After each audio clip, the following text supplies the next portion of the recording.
hope that works better, and that's we're not horizontal, we're vertical, so everybody can join in and watch us properly. Okay, so the third pasuk of the Torah is Vayemer Elokim Yehiyar Vayiyar. God said, "Let there be light," and there was light. So the first thing the commentaries want to understand is, who did God speak to when He said this? When God said, "Let there be light," who's He speaking to? Who's He talking to? God said. Who's around? Who's around to hear this message? So Rav Sadia Gaon, who was one of the earliest commentaries on the Torah, we've learned a number of his interpretations in the past. So over here in text 2a, he says as follows: why does the Torah first state, "and He said," and afterwards and God made the expanse? The same could be asked of, "and God said, let the waters bring forth swarms." In other words, later on the pasuk tells us all about the rest of the narrative of creation. Over here too, we find the same pattern. God said, "Let the waters bring forth swarms," and God created the great sea monsters. The same can be asked of the statement, "God said, let the earth bring forth," and afterwards God made. All of this instructs us of the intent of the verses and to teach us that the words "and He spoke," and He created, and He made all mean that God willed it. So remember, it's a reference to Hashem's desire to do it. So Vayemer Elokim doesn't really mean literally that Hashem spoke to somebody, says Rav Sadia Gaon, but actually it refers to Hashem's will. This is what He wanted inside wherever that level of the consciousness of the divine exists. This is what was taking place. When He wanted something to exist, it came into existence. And as we have explained, He created everything by His will. As it is stated, whatever God desires, He does. This is from Tehillim in 115.3. And whatever He desires, He does. In Eiv, we have a similar expression. Two different psukim, three completely different words, I should mention also. That in Tehillim it says, whatever God wanted, He does, or wants, He does. V'nafshi ivsa vayas, completely different language, but meaning the same thing. Now, everybody agrees with Rav Sadia Gaon. Rav Sadia Gaon tells us Vayemer means that Hashem wanted. The Ibn Ezra and the Chizkuni, we're going to take a look at both of them, they both disagree. Here's what he says in text 2b. Rav Sadia Gaon interprets the word "and He said" to mean "and He willed it," similar to "and He thought to strike David." He brings another verse. And very often the commentaries say, okay, you want to know what one word means, let's take a look at the way that word is used elsewhere in a different context. How is it understood? So here, he wants to say, this implies a feeling, or this implies a feeling in the heart.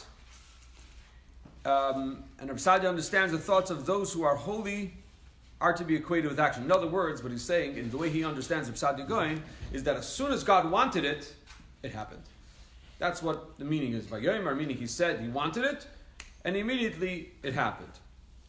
So the Ibn Ezra brings another view here. He says, however, Rav Moshe HaKohen argues that were this true, it should have said, "and God wanted there to be light." Vayemer Elokim liyaisar, not Vayemer Elokim yehiyar, but liyaisar, that there should be light. God wanted there to be light. So the Ibn Ezra now then goes on to quote some other interpretations. Let's take a look at the way the Chizkuni, who's another commentary, approaches this. Also, we'll get back to the Ibn Ezra soon. In text 2c, and God said in His heart and in His mind. Where did God say this? He didn't say it to somebody on the outside. He said it in His heart and in His mind. For at that time, there were no living creatures. It was only the Blessed One alone. Also, it is proper for one to state verbally when he intends to do it, what he intends to do in action. When he intends to take action, this is what it should say. It is similarly written, and he was saddened in his heart, saying, "I will eradicate man." So saying something doesn't necessarily mean that you have to say it to somebody else. That the outside, it could actually mean something that's going on inside yourself, as you find elsewhere in the Tanakh. And this, in particularly this case, we're talking about the next parsha, Parshas Noach, where God says, or even at the end of Parshas Bereshis, where God says, "I'm really unhappy with the people that I created." Who is He talking to? So the way it's understood by the Chizkuni is he's saying it within himself, but saying it means this is the proper thing to do. You verbalize something before you're going to do it. This is what he says. Ibn Ezra continues, and he brings down another commentary. He tells us, others interpret this to mean, this is text number 2d, that he spoke to the angels, so the angels could hear. It's a typo. So the angels could hear. Whereas others explain, so that they follow his instructions. That the angels will follow his instructions. In other words, God spoke so that others should follow. The Ramban, Nachmanides, doesn't like this explanation because there were no angels to hear. On the first day, the angels weren't created. Angels were only created on the second day. So in 2e, Ramban has just stated that the angels were not created until the second day. If so, to whom did God say, "Let there be light" on the first day? Ramban offers two possible explanations. And we're going to take a look only at one. The first, the word saying here indicates desire rather than actual speech. In the manner of the term toimar, it says in the verse, "Whatever your soul says, I shall do." Or toyamar, it says in the verse, whatever your soul says, I shall do for you. This is from Shmuel. Where whatever it says means whatever it wills and desires. So you see the word saying could be understood as a will and a desire. And similarly, and let her, meaning Rivka, be a wife for your master's son, as Hashem has spoken, whereas he has spoken means as he has willed. When you have the story of Eliezer going to find a wife for Yitzchak, so he says, and let her be a wife for your master's, the Lavan says, or Psul says, let her, meaning Rivka, be a wife for your master's son, as Hashem has spoken. What does it mean as Hashem has spoken? As Hashem wants it. That's the way it's interpreted here by the Ramban, as God wills it. For such was God's will that there should be light. So in other words, Ramban seems to agree with Rav Sadia Goin that the meaning here, at least according to his first interpretation, the meaning is here when God wanted there to be light. God wanted there to be light. Vayomer, he said, who did he say to? He wasn't saying to anybody else on the outside because there was nobody around. So what does it mean that he said? He said he wanted. This is what it means. He wanted it.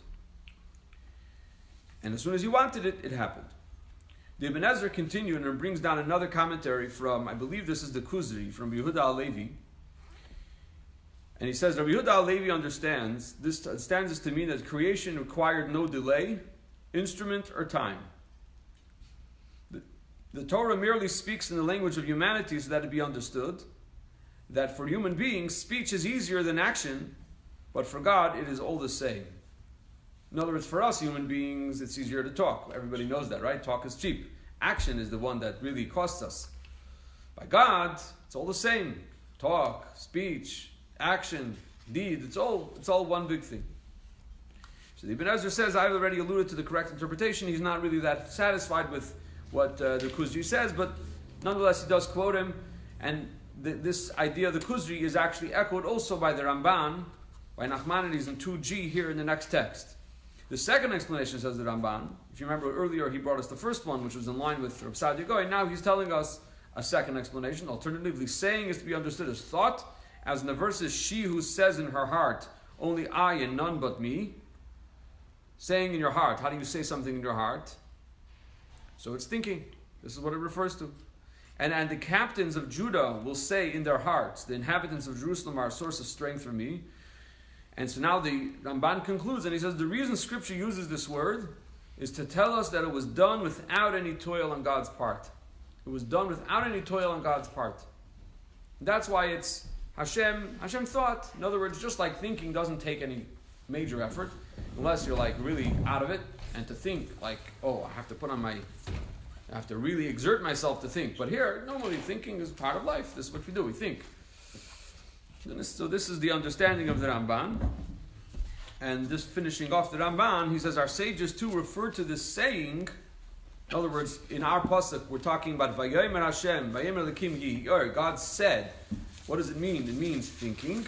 So he brings a proof also from a statement of the Chazal, where speaking is understood as thinking. Our sages too refer to this saying as thought. They said, the thought of creation took place during the day, and the completion of creation took place with the dimming of the sun at the end of the day. It indicates actual words with definite meanings that are thought out, not a simple unverbalized desire, as opposed to the first interpretation, which said refers to Hashem's just Hashem's desire alone. Anyway, so that's in Ramban's understanding that Vayomer could either be machshava or desire. Those two realms within the divine consciousness, either divine desire, as Rav Saadia Gaon says it, or thought, or divine thought. Okay. Now let's move on to another subsection, subject of this discussion here, of this pasuk. Was there light on the first day? Because here we just learned, by Yomer Elikim, God said, Yehigar, there should be light. So was there light on the first day? Here's the interesting thing. If you fast forward 14 verses, or I should say less than that, 11 verses, you fast forward to verse 14. What does it say? God said, text number 3a, God said, let there be lights in the expanse of the sky to separate day from night. They shall serve as signs for the set times, the days and the years. So it's in text, in verse 14, where it seems now light becomes a reality. So Rashi has this question. He says, wait a second, like when was light created? Where did light come from? Wasn't light created on the first day? So this is something that bothers Rashi. So in text 3b, we read from Rashi. He says, Yehi Ma'iris, be their luminaries. They had been created on the first day, but on the fourth, he commanded them to be suspended in the firmament. So they are created, apparently, according to Rashi. It's not that clear, but according to Rashi, it seems like they're created in some potential state. Like first they're created on the first day, but on the fourth day they're suspended in the firmament. Now they're there. Now they're put out there. First they were in some earlier, like a more ethereal state or in some potential state, and now they're suspended. Go ahead. Isn't there also, there was the creation light, and then at another time the sun was created, and that was another source of... So this is what we're talking about, the sun. In this verse number 14, that's the creation of the sun and all the other and the other luminaries. Now, originally the moon was also, according to the Torah, the moon was also. It turns out that the moon wasn't so thrilled with the idea of having two luminaries, so he complained to God. What does that mean? This is obviously all a metaphor. Once gave a JLI course about it, but God willing, when we get to that, Mark's laughing. God willing, get to that verse, B'ez Hashem, we'll try to pull that out and we'll get back to it. So indeed, says Rashi, indeed all the productions of heaven and earth were created on the first day, but each of them was put in its place on that day when it was so commanded.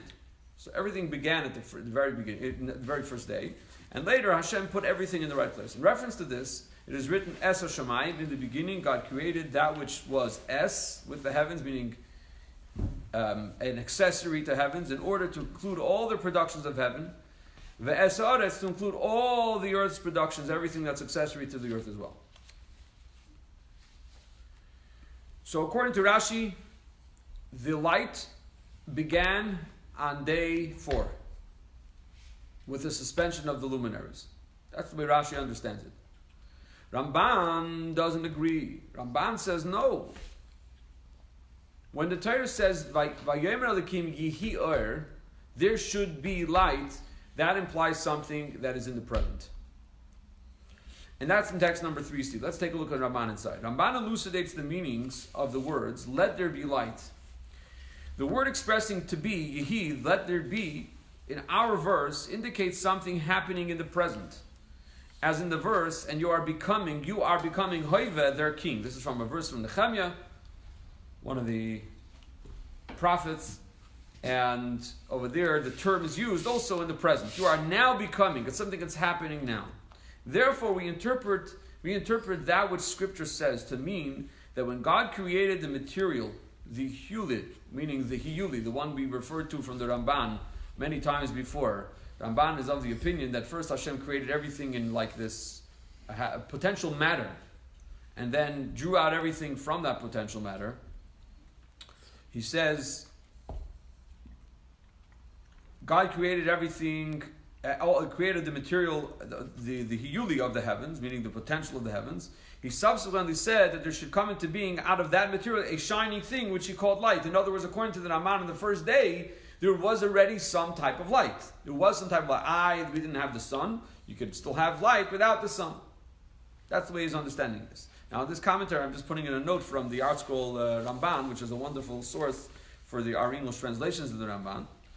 So he says, according to the Ramban, Yehi refers to something coming into being immediately, at the present time.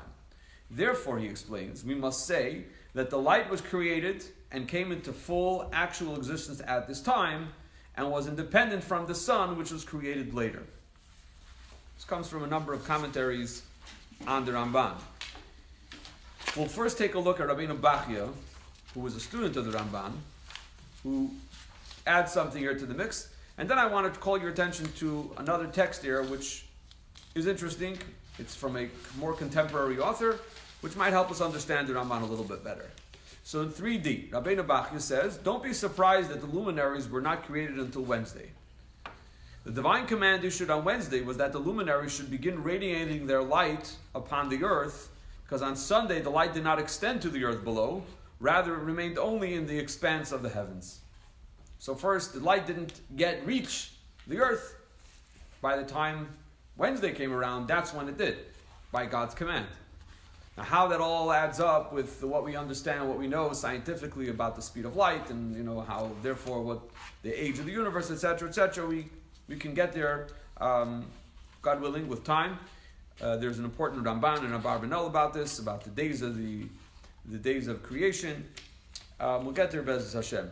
But I want to call your attention to an interesting theory that's brought down by Rabbi Eli Monk, who wrote a very nice commentary on the Torah called The Call of the Torah.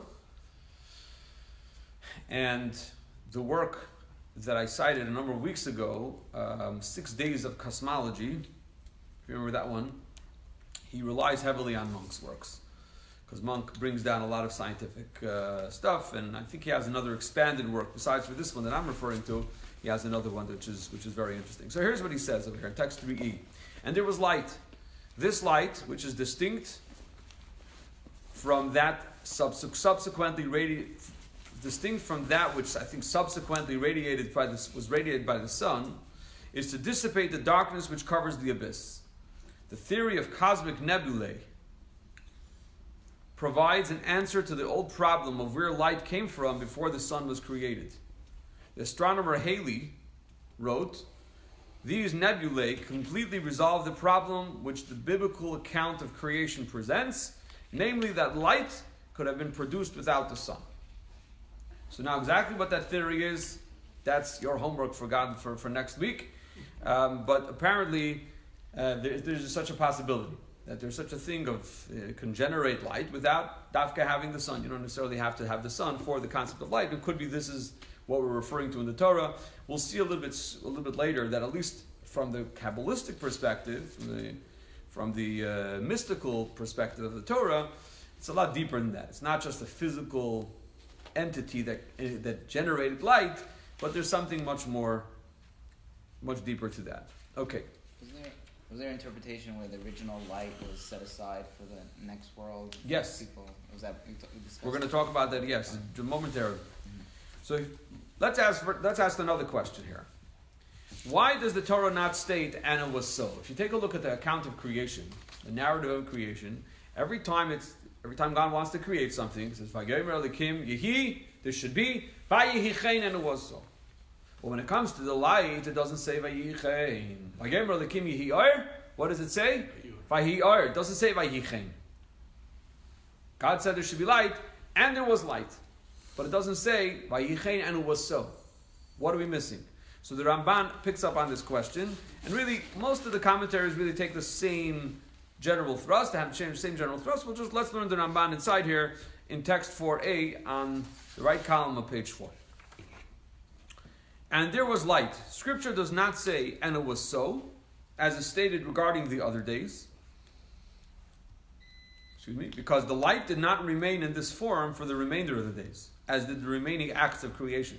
In other words, all the other acts of creation, the way God said they should be, Vayichein, and it was like that. That's the way it was so. And that's the end of the story. Soif Pasuk, that's the end. It was so. But when it came to the light, our sages, so over here, when it came to the light didn't remain the same as originally created, as originally intended. Our sages also inform us of a mystical secret in this regard. The Ramban, who was a Kabbalist and clearly had access to the teachings of the Zohar, cites various teachings in language which is a little bit difficult to understand, and I believe different translations of the Ramban have different policies about translating those words. So, for example, the Art Scroll Ramban, they're of the view that the Ramban's Kabbalistic teachings shouldn't be translated. So they have this paternalistic approach to protecting us from the Jewish mysticism, which I personally don't see why it's necessary. In today's day and age, there's so much mysticism already revealed that doing that to the Ramban, I think, is just doing him a disservice. So where was the Baal Shem Tov chronologically with them? Because I thought he said that the regular people should be able to. It was about 450 years later. Later.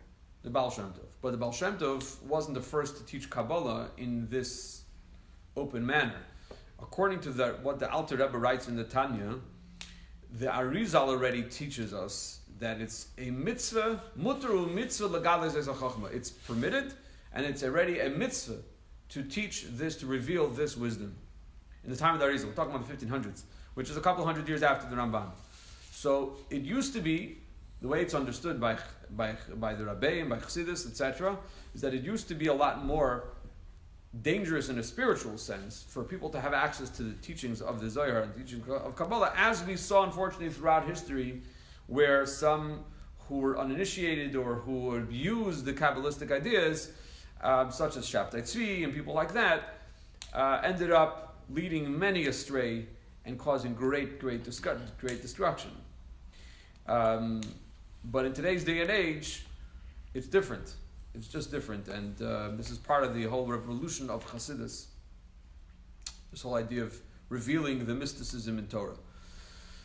So Ramban tells us that our sages have this mystical secret in this regard regarding this light, what actually took place. So let's begin our journey in understanding what this is all about in text number 4b. This is a Gemara in Chagiga. This is something that's straight in the Talmud. The Gemara poses a question. And was light created on the first day? Really? But isn't it written, and God set them in the firmament of the heaven? That's later. That's the later verse that we learned earlier. And it is also written, and there was evening and there was morning, a fourth day, indicating that light was created on the fourth day. That's the Gemara's question. So the Gemara answers, this should be understood in accordance with Rabbi Lazar.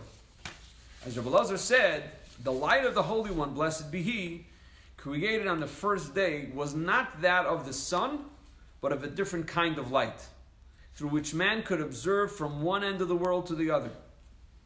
It was a very unique type of light. It's not the kind of light that we are used to. But when the Holy One, blessed be He, looked upon the generation of the flood and the generation of the dispersion and saw that their ways were corrupt and that they might misuse this light for evil, He arose and concealed it from them, as it is stated, and from the wicked their light is withheld. Now, towards the end of tonight's lesson, God willing, we're going to learn a short talk of the Rebbe where he asks the question. Obviously, God knew that this was a possibility. It wasn't like, was it a mistake that God created this light and then realized, oh my God, what did I do? We're going to have to take this light away. Is that the way God operates? God didn't know what was going to happen in the future? Of course He did. And yet He first created this light and then He concealed it. So why? What's the reason for it? We're going to get to that, God willing, soon. But here, let's just learn the basics. The basic building blocks is God didn't want those who were going to lead their lives in an evil or unholy way to have access to this type of wisdom, to this understanding, this insight, etc. And for whom did He conceal it? Okay, so God conceals it. Who's He concealing it for? For the righteous people in the future, as it is stated, and God saw the light, that it was good. And good is referring to none other than the righteous. As it is stated, say of the righteous that it shall be good for them, for they shall eat the fruit of their actions. Fruit meaning the product of their actions. Okay. When the light saw that it had been concealed for the righteous, it rejoiced. As it is stated, the light for the righteous shall rejoice. So here we have indications of this throughout the prophecies, like little reminders of what actually took place. The Gemara comments, this is like a dispute between Tanoim. Tanoim are the teachers of the Mishnah. The light that the Holy One, blessed be He, created on the first day was so profound that man could observe through it from one end of the world to the other. This is the statement of Rabbi Yaakov. And the rabbis say this light is the very same as the lights created on the first day, but they were not suspended in their designated places in the firmament until the fourth day. Now, is it really impossible to bridge the gap here? I'm not going to say that it's impossible. I hope to be able to get back to that.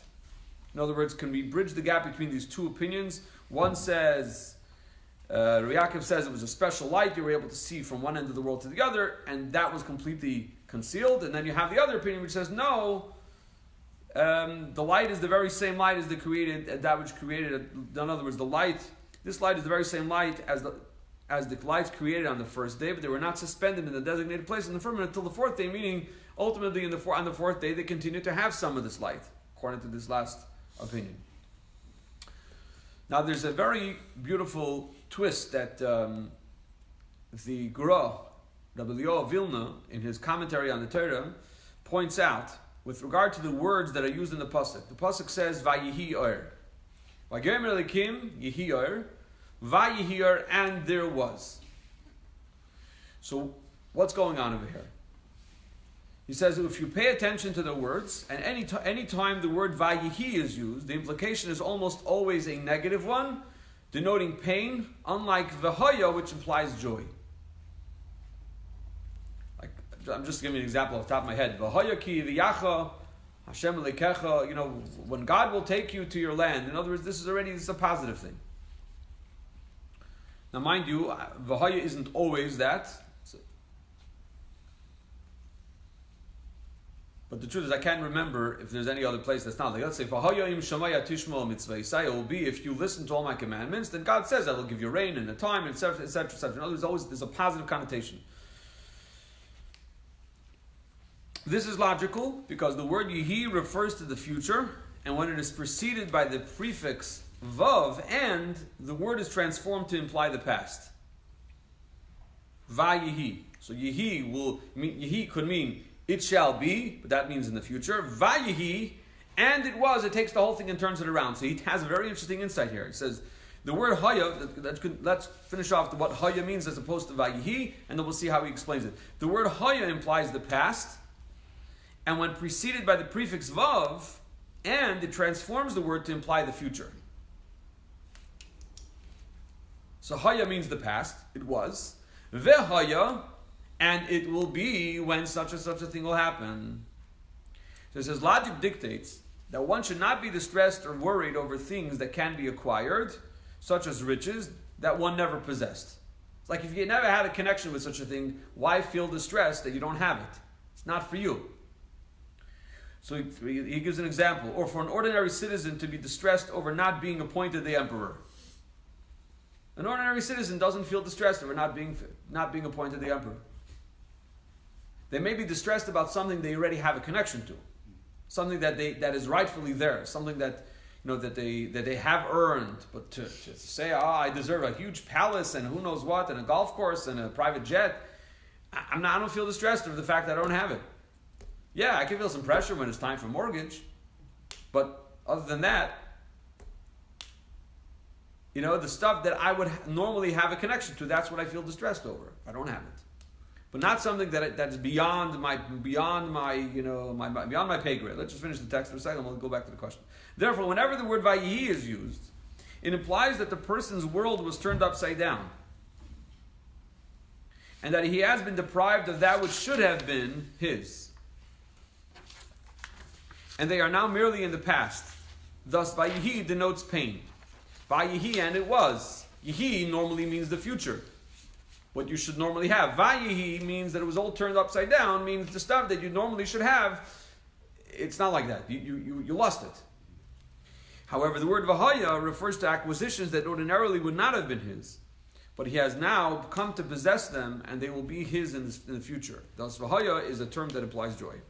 Says the Gra, by the light, it says, Vayihi or, and there was light. Vayihi uses the word Vayihi. Understood by the sages to imply that the original light was concealed, until the time to come.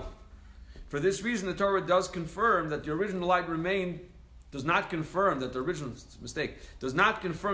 light remained by saying, Vayihi chen, and it was so. Why doesn't it say that the light was so? In other words, God said that there should be light, and it was so because it was not so. It was withdrawn. What it had and what it expected to have, that was withdrawn. Vayihi, which always means whatever you had a connection to, whatever is normal for you to have or to earn, etc., was what you were deprived of. So the Vayihi means such an expression of pain. Well, why is the Vav in Vayaha present, and why is Vayihi in the past? Because they have different meanings when they're without the prefix. Yehi, let's say, Yehi Shem Hashem Evorach Me'at Ve'adelam. Right? You say that at the beginning of benching? Yehi, it shall be in the future.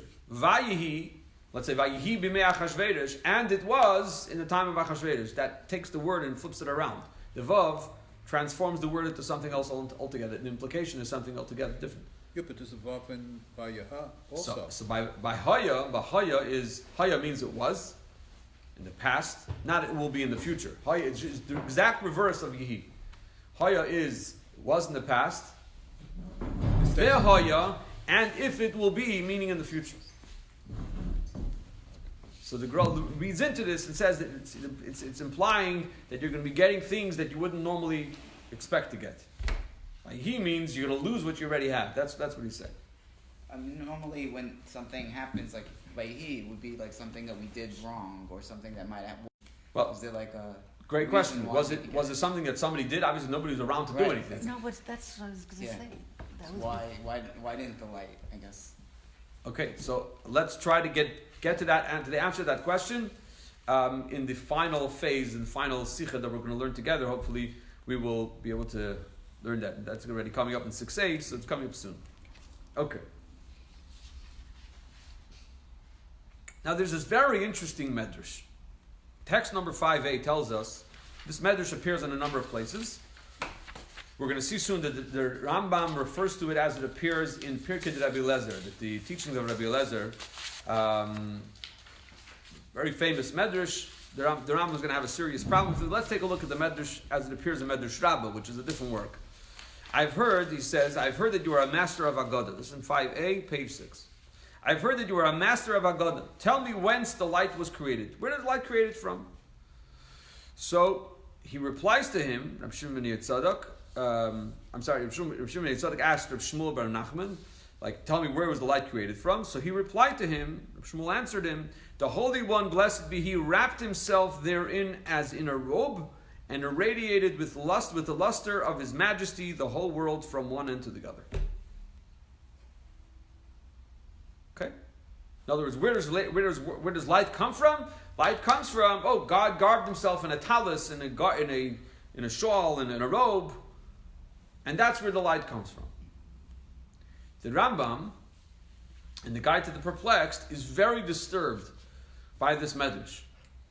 In text 5b, in the famous chapters known as the chapters of Rabbi Eliezer, where the same medrash appears, I find Rabbi Eliezer the Great saying something more extraordinary than I have ever seen in the utterances of any believer in the law of Moses. I mean the following passage. Whence were the heavens created? So the answer is, He took part of the light of His garment, stretched it like a cloth, and thus the heavens were extending continually. As it is said, He covers Himself with light as with a garment. With a garment He stretches the heavens like a curtain. This is a pasuk from Tehillim. Whence was the earth created? Where was the earth created from? He took of the snow under the throne of glory and threw it. According to the words, He said to the snow, be thou earth. Again, a pasuk from Eiv. Another verse. These are the words given there. And I, says Rambam, in my surprise ask, what was the belief of this sage? Did he think that nothing can be produced from nothing? And that a substance must have existed of which the things were formed? And did he for this reason ask, whence were the heavens and the earth created? What has he gained by the answer? Everything just came from something else. And Rambam has a very big problem with this. On page 7, it says, we might ask him, whence was the light of His garment created, or the snow under the throne of His glory? or the throne of glory itself. If the terms the light of his garment and the throne of glory mean something eternal, they must be rejected. In other words, don't tell me that there was something that always was there. If you're going to tell me something that was always there, we have a very big problem, he says to Rebbe Lezer. Because it tells us why. The words would imply an admission of the eternity of the universe, though only in the form taught by Plato. Yeah, Rambam was well versed in these philosophers. What was the Aristotle, Plato, he's quoting them all the time in the Guide to the Perplexed. So Rambam is saying, you cannot believe in something being a kadmon other than God. Meaning you cannot believe that something always existed other than God himself. That's like the foundation of foundations of the Torah. So you have to say all these things were created from nothing. So why, if everything was created from nothing, then why are you asking the question, where was the light created from? Where was this created from? Where was the heavens created from? Who cares? They're all created from nothing. That's his question. So Rambam really doesn't like it. In short, he says, it is a passage that greatly confuses the notions of all intelligent and religious persons. I am unable to explain it sufficiently. I quoted it in order that you may not be misled by it. What is the form taught by Plato? That the universe always existed. Is it always eternal? Stays. Yeah. So this wonderful medrash is dealt with at length in a number of different Hasidic discourses. I saw it today by the Alter Rebbe, Baal HaTanya, and his grandson, the Tzemach Tzedek's grandson, the Rebbe Rashab, Rebbe Shalom Deber. And so I quoted one piece from the Rebbe Rashab, from the 5th Lubavitcher Rebbe here, in text number 5c. Let me just explain the background for this, like some basic ideas to be able to jump in here. God always existed. God's eternal. But God also radiated light. But what kind of light? When we say that there's Eir Ein Sof, that there's this eternal light that surrounds God, obviously does nothing mean spatially. But God always had what's called Yechilas. Yechilas is his ability. His abilities, his potential to do, potential to create. Not that there was a creation at that time, but always a potential. God and his potential. The Medrash says that prior to the creation of the world, Hayahu Shmei Bilvad, so it was only God and his name. What is God and his name a reference to? So we're learning in Chassidus in the morning, on Shabbos morning, that Hu means God himself, Shmei, his name, means his potential. His power, his yechilas, his abilities. So that always existed. And that's not a contradiction to the basic fundamental principle of Judaism that nothing else exists other than God, because we're not talking about something that really is something separate from God. It's God's potential, God's abilities. Those abilities are referred to as the Eir Ein Sof, as the light which is infinite. There's no end, they just expand infinitely. This is God, because it's God's potential. So, in order for there to be some definition of light, at this point, prior to creation, prior to Hashem deciding he wants to have a world, all there is God and his potential. For there to be a light which becomes tangible, it can be considered light for creation, God has to limit the expansion of his light. That's what the Medrash means, that he covers himself with a talus.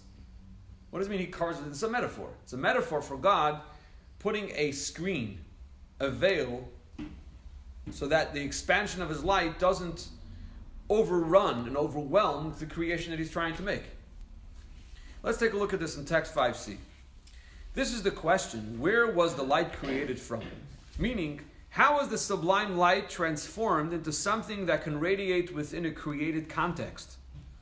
The question is asked specifically about light, not with regard to the other creations, which were all created ex nihilo, meaning something from nothing. Everything else in the world was something from nothing.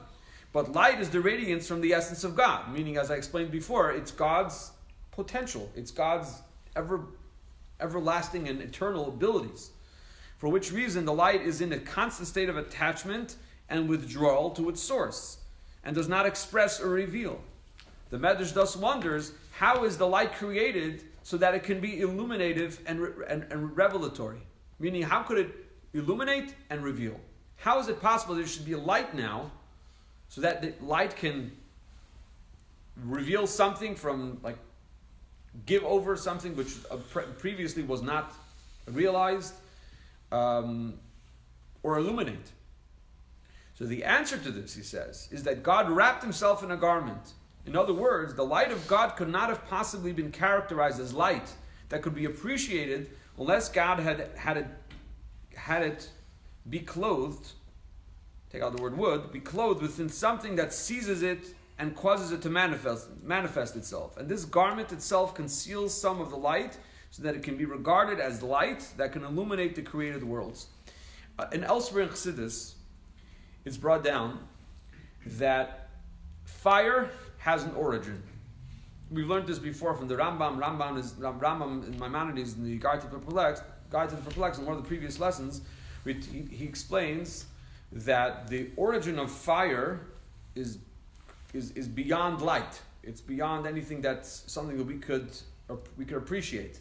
In order for the fire to become something that's tangible, it needs to latch onto something. It needs to burn something. Otherwise, it remains in its source. So it's like the fire is in a constant state of withdrawal back up into its source unless there's something to hold it, just like the flame of a candle. It's always constantly flickering upwards because it's seeking to depart. That's what it's looking to do. So, in a similar way, they use that as the metaphor for this idea. That here, God's light is always in a state of withdrawal and attachment and cleaving to him. But in order for that light to become something that can be manifest within creation, created context, and reveal and illuminate, and be appreciated as light, it needs something to hold on to. It needs something to hold on to it, I should say, to seize it. Something has to, just like the log seizes the fire, or the fire seizes the log, and kind of has this relationship that the log holds it down. Otherwise, the fire would go up. You see what I'm saying? In other words, God's light is in the state of withdrawal and needs something more tangible to draw it down and to limit it, to stop it from being in a constant state of withdrawal. So the Medrash is telling us here, God wraps himself in this talus, in this garment. This is what we're talking about. It's that garment that kind of gives it some tangibility, some tangible, holding power, if I could even use that word, so that it can be regarded as light that can illuminate the created worlds. Okay. Now let's move on to the questions we had earlier, which Shlomo, you brought up earlier, and the Rebbe asked this question in a Sikha, page number 7 on the right column. Question: God was aware of all the reasons to conceal the light prior to creation. He knew that there were going to be Rishoyim, unholy, unscrupulous people who might benefit, who might abuse this great, incredible power that you can see the world from one end to the other. By creating the light and then concealing it, it would seem that there was a greater purpose in concealing it besides from preventing the unworthy of benefiting from it, because he knew that to begin with. So why did he do it this way? There's a reason why he did it. So the Rebbe has a beautiful explanation for this in text number 6a. When one decides and prepares to do something that requires some kind of action and arrangement, he first and foremost clarifies and determines for himself the objective of the thing he is going to do. Only then, when the goal is fixed, does he begin to act. Most rational human beings do that. Similarly, the same principle applies above regarding the creation of the world by the 10 utterances. At the beginning of creation, God established the purpose of the entire creation, and only afterwards, once the purpose was organized and established, did he begin the creation of all the other entities within the world. This idea is similar to the principle of the final result arose first in thought.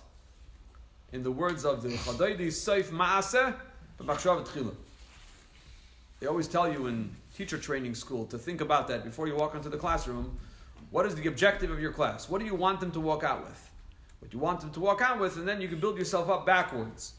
Okay, so now I want them to walk out with that, so now what am I going to do in order to bring across that message? So Seif Ma'aseh B'machshav Tchila, you always have to have the kavanah first of what you want at the end. that the final result, that is, its purpose and objective, was first in thought. And it is well known that the essence and purpose of the creation of the world of concealment that obscures the divine light that sustains it, and the world is a place of darkness and unholiness, is to purify the world and transform it into a place that radiates the light of God. The whole purpose of creation is to bring a divine consciousness into the world. That's the purpose. That's what the Medrash tells us. That Nis'ava HaKadosh Baruch Hu, God desired, Liyis lo yizbarech dira b'tachtonim, He wanted to have a dwelling place in the lower realm, meaning in the place where people feel themselves as independent and distant from God. So this is the purpose. The purpose is to bring a divine light into the world. That's the whole thing. In other words, light is the original objective and goal of creation. Because the ultimate realization of the purpose of the creation of the world and of humanity is the attainment of a dwelling for God in this lower realm. But the revelation of light and its transformation from darkness in this physical world, that is the tachlis, that is the purpose. My translation needs some editing. Edited. Huh? So could you explain it? Yeah. Basically, he's telling us that the purpose of the creation is to bring across the divine consciousness to the world, to transform the darkness, to transform and elevate those elements, the material elements within the world, bring it up to a place where now it's aware, it's conscious of its divine origin. It doesn't feel itself as separate. So basically the world goes from being fragmented, being a fragmented reality, to now a reality of unity, of oneness. So he says, we can now understand why light was created on the first day, before all the other creations. Because the revelation of light is the purpose of creation, established by God from its onset. In his first statement, let there be light. Meaning the entire creation that ensues from this point and onwards, the world with all of its detail, all of it in its entirety will be transformed into light. That's the kavanah. That's the intention. The intention is to take everything in the world, all of its detail, all of its elements, all of its dimensions, everything about the world. The world he mentioned earlier is Olam, Milosh, and Helam. It shares the consonants of the word Helam. Helam means a concealment, and Olam means world. So it shares the same consonants, same Ayin, Lam, and Mem are shared in those two words, which tell us that the world is obscures, it's a concealment, it's a Helam over Elokus, over godliness. It doesn't allow us to recognize that God is truly powering this reality. He's creating it at every moment. So that's what the world is. The world is a big concealment over godliness. To create the world, it was necessary to have tzimtzum, to contract God's infinite light, etc. So what's the purpose? The purpose is to bring that light back in, to elevate and transform the darkness so that now it reflects the divine. Now we can understand why the Zohar teaches that light shares the numerical value of the word secret, Raz. Oir and Raz. Aleph, Vav is Zayin, is number 7, is 7, right? Aleph and Vav. Aleph is 1, Vav is 6. Aleph, Vav is 7, plus Reish is 200. So Raz, Reish and Zayin is the same numerical value of Oir. Why does the Zohar tell us that Oir and Raz have the same numerical value? It would seem that they're opposites. They're complete opposites. Oir is something, light is something that reveals. Raz is a secret, something that's concealed. What's the idea? What's the connection between the two? So the Rebbe says like this, now we can understand why the Zohar teaches that light shares the numerical value of secret, and the connection between these two can be understood. Just as a person who establishes a goal prior to taking action does not experience the ultimate goal and purpose in any area other than in his mind and in his intention, and the primary revelation of the goal in full and in actuality is specifically at the conclusion and fulfillment of the goal, but during the entire time the actions are being taken, the goal remains in a concealed state and in a very minute measure, and only that which is necessary to fulfill the goal is revealed. When a person has an ultimate objective, your ultimate objective, let's use this for example, you want to go visit your granddaughter. So there are multiple steps to achieving that goal. And your original intent is not going to necessarily be in a revealed state in your consciousness or in your experience the entire time. You have to go visit your granddaughter. So you have to get gas, I have to pack up the car. I have to go shopping. So right now, you're a little bit in a different sphere, in a different orbit. Now I'm shopping. Okay, I know, back of my mind, I'm shopping because of that. In other words, your intention is something that's in the back burner. Kind of, it hovers above or hovers behind you the entire time, but it's not front and center. In a similar way, he's saying, when it comes to the creation of the world, the purpose of the world is light. God makes that statement at the beginning, from the get-go. Yehi or. What is the purpose of the creation? Yehi or, there should be light. And now he goes about creating everything. And in all those details of creation, we don't see the light in a revealed state. It's concealed. It's a raz. It's a secret. Now it's just a mystery. Now it's just something we know is there, kind of in the back of our minds. We know it is there, but it's not open. It's not out in the open. The same also applies, he says, page number 9, the same also applies above. Just like it is with regard to our personal activities, that our goal isn't front and center at every moment while we're achieving it. So the same also applies above. Because the intention and purpose of the creation is the revelation of light, therefore the light will not be revealed until the creation reaches its ultimate purpose. In other words, at the time of the conclusion of the refinement and the elevation of all material matter, and their divine sparks, which Chassidus and Kabbalah explain is the bedrock of physical creation, at the conclusion of 6,000 years. But until this time, although the light and the purpose exist within and impacts the universe, it remains a secret, a raz, and in a concealed state until the time to come when it will be revealed.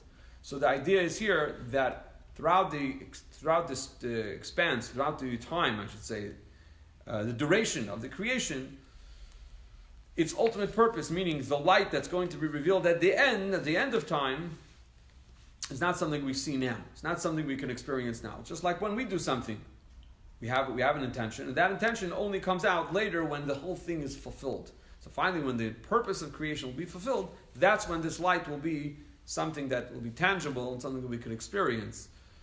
And that's why Hashem created the world in this way. First, he created the world with light, because he's saying, this is my purpose. He is going to have to go conceal it, so he's going to have to go conceal it, just like we do. We don't have our declared intention front and center at every moment while we're getting the thing accomplished. We want to build a building, we want to build a house. Of course we want a house so we can feel comfortable, we can sleep comfortably and securely at night. Of course that's the reason why we want to have a place to raise our families. That's why we're building a house. But all the plans in the middle, all the things that go on in the middle, that original intention, original objective is just there. It's like kind of simmering under the surface or hovering above us, but it's not fully in front and center, so that we are conscious of it all the time.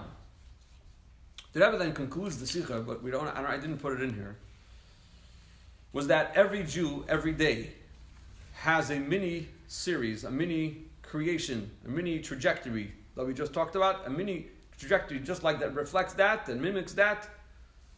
We have that every day. We wake up in the morning, what should be the first thing we say? The first thing we say, meaning the first thing that comes to mind is Yehi or. I'm here to bring light into the world.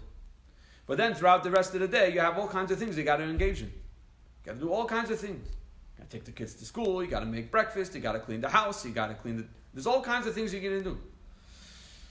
So the first thing we need to do is declare, my purpose is to bring light. And then throughout the rest of the day, we have to try to make sure that all the details within the day somehow also get to reflect some of that purpose.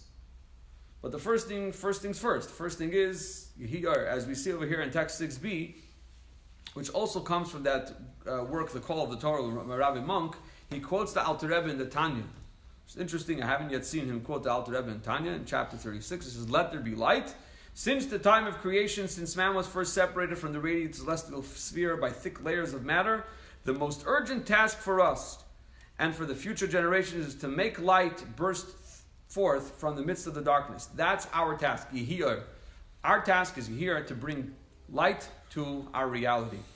And throughout the day, we have all kinds of things we're doing that are not necessarily reflective of such great light. So we have to try to infuse it with light. Every detail, every element, every interaction we have, try to make that a luminous interaction. Try to make that something that now reflects the divine, has a greater divine consciousness. You go to the bank, you go to the store, and the register says, "Hi, how are you?" You say, "Thank God, wonderful. How about yourself?" And then they say, "Good." "Oh, thank God." I mean, you're bringing a God consciousness to the world around us. That's what you're doing. So with that, I want to wish everybody a wonderful evening, and thank everybody for joining us, both here and both online. And God willing, we'll be back next week, same time, same place, same channel. Thank you, Rabbi. Okay.